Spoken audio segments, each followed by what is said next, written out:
Alright, this is the Akado Armory Katana, the sparring grade one. Mine is specifically branded for Combat Com 2024. I'll go ahead and walk through how they taught us how to draw this thing here really quick.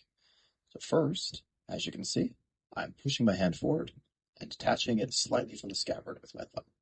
As I do so, I shoot my hand forward, throw the sword out there a little bit. Just like that. Draw the scabbard back, and that should pull it all the way off the sword. Again, I'll show you really quick. Hand comes forward, shoot, pull out, all the way back. They also taught us how to sheath the sword, which you can see me doing right now.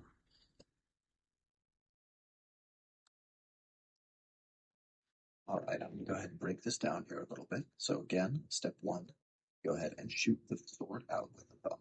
Step one.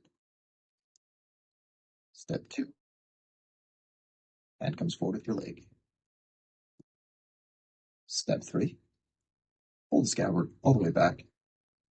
Throw your hands forward, closing your bottom two fingers as you go to execute the cut. You can see me drawing it out, unsheathing it, immediately moving into a two-handed grip to fight more like a traditional two-handed sword. And the sheathing. See it again here real quick, that one wasn't as good. And the sheathing. You can see I'm putting the point in, cupping my hand over the top of the scabbard, then pulling the saya or scabbard back up the blade, tucking it in and tapping the pommel to make sure that it's all the way in. This helps to ensure with the traditional katana that the brass piece that keeps the katana in the saya makes a firm contact so it won't slip back out. One of the cool parts about Akado's lineup is they also make this nagamaki, which is a blade that's about an inch longer than the katana. You can still draw it just like the other one. Here's kind of a comparison of the two next to each other. Here really quick, sit on the scabbard.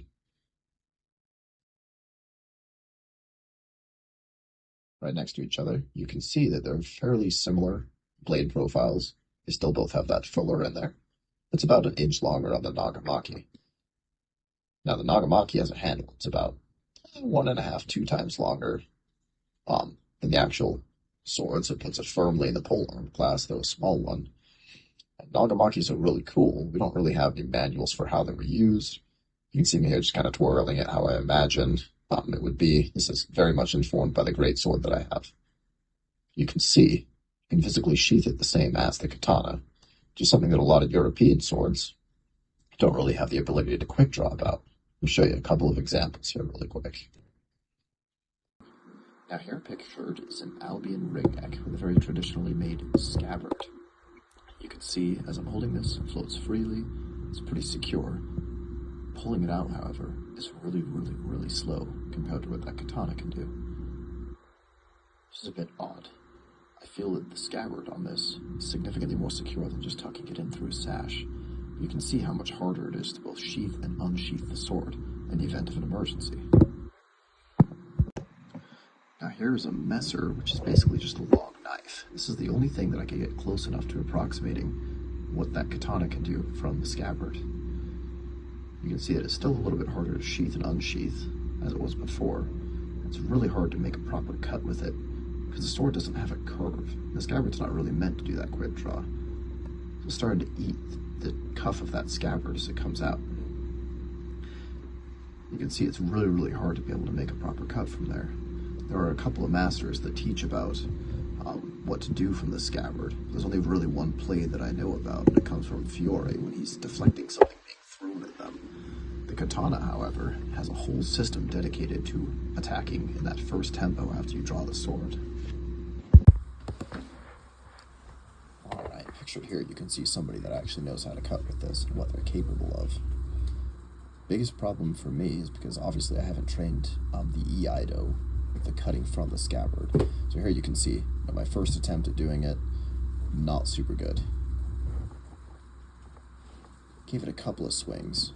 I know one of the things they talked about in the class was when you're cutting with it, they do what's called the ringing of the blade, which involves you twisting both hands inwardly right before the cut, kind of like squeezing your fingers when you're doing cutting with a longsword. As you can see, as I try it here on this next cut, it improves slightly. Took me many, many, many tries, though. The katana is nice and sharp, so I know that it's more of a training issue on my side. One of the biggest issues with the katana, obviously, is that it's super short, but it can cut all the way out towards the tip. So I'm striking here the distance that I'd typically be cutting with some of my more cutting long swords. And I'm having a little bit of an issue making it through these bottles in a clean manner. So I think the katana has pretty much every other sword beat in that first tempo in the scabbard. Shortly after that, it diminishes in value, which just reinforces its value as a historical weapon, being more of a sidearm than, say, something like a long sword, or, in Japanese-wise, more like a long spear, a yari, a nodachi, things like that. So really, really good right from the scabbard. Once it starts facing a little bit longer weapons, that lack of hand protection is unfortunate. Super fun, though, to be able to practice these draw cuts from the scabbard. And yeah, enjoy.